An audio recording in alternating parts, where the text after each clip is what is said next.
కేసీఆర్ కు కూతురు స్ట్రోక్ తగిలిందని ఎద్దేవా చేశారు టీపీసీసీ చీఫ్ మహేష్ కుమార్ గౌడ్. కవిత స్ట్రోక్ తోనే కేసీఆర్ బయటకు వస్తున్నారని, కవితకు థ్యాంక్స్ చెప్పాలన్నారు. ఫోన్లు ట్యాపింగ్ చేయడం బీఆర్ఎస్ నేతలకు అలవాటిని తమకు కాదన్నారు. అటువంటి అవసరం తమ ప్రభుత్వానికి లేదని స్పష్టం చేశారు. కేంద్ర మంత్రి కిషన్ రెడ్డి పైన టీపీసీసీ చీఫ్ ఫైర్ అయ్యారు. కాళేశ్వరం అవినీతిపై సీబీఐ విచారణకు బీజేపీ డిమాండ్ చేసిందని, రాష్ట్ర సర్కార్ సీబీఐకి ఇస్తే ఇప్పటివరకు ఊసే లేదని ఆగ్రహం వ్యక్తం చేశారు. బీజేపీ బీఆర్ఎస్ కలిసిపోయాయి కాబట్టి కాళేశ్వరంపై బీజేపీ సీబీఐతో విచారణ చేయించడం లేదని ఆరోపించారు. ఎలా కవిత అనే మీ కూతురు మరొక పార్టీకి తెరదీపింది కాబట్టి ఆ పొగని తట్టుకోలేక ఇలా కేసీఆర్ గారు ఫామ్ హౌస్ నుంచి బయటకు వస్తా ఉన్నారు. మా ముఖ్యమంత్రి రేవంత్ రెడ్డి గారు గతంలో కేసీఆర్ విజ్ఞప్తి చేశారు, మీరు ప్రతిపక్ష నాయకుడు, మీరు అసెంబ్లీకి రండి, సమావేశంలో పాల్గొనండి, ప్రజాక్షేత్రం రండి అని పిలిపిస్తే రాలే.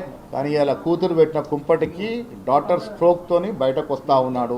ఆ ప్రభుత్వంలో ఆవిడగా భాగస్వామిగా ఉంది. అందుకే ఆవిడ బయటకు వచ్చి చెప్తున్న కొన్ని వాస్తవాలు, కొన్ని నిజాలకి జవాబు చెప్పలేని మీరు కేసీఆర్ కావచ్చు, కేటీఆర్ కావచ్చు, ఇలా ఫామ్ హౌస్ నుంచి బయటకు వచ్చి ఏదో మీటింగ్లు పెడతానంటే, ఏదో సమావేశాలు పెడతానంటే ప్రజలు దాన్ని ఆస్వాదించే పరిస్థితులు లేరు.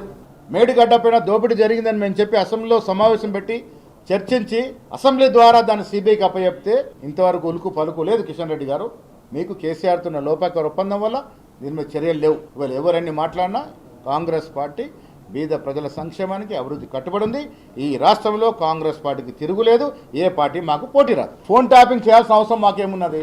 ఆనాడు పిసిసి అధ్యక్షుడు ఈ మాతో పాటు 900 చిల్లర వ్యక్తుల ఫోన్లు ట్యాప్ చేశారు. ఎంక్వైరీ జరుగుతూ ఉంది. మీ పాత్ర ఉంది దాంట్లో. మీరు దానికి జవాబు చెప్పుకోవాల్సిన మీరు ఇవాళ మా మీద నిందలేస్తే ప్రజలు నమ్మే పరిస్థితి లేరు. ఫోన్ ట్యాపింగ్ మీ హయాంలో జరిగింది. యథేచ్ఛగా అందరి మీద ఫోన్ ట్యాప్ చేశారు.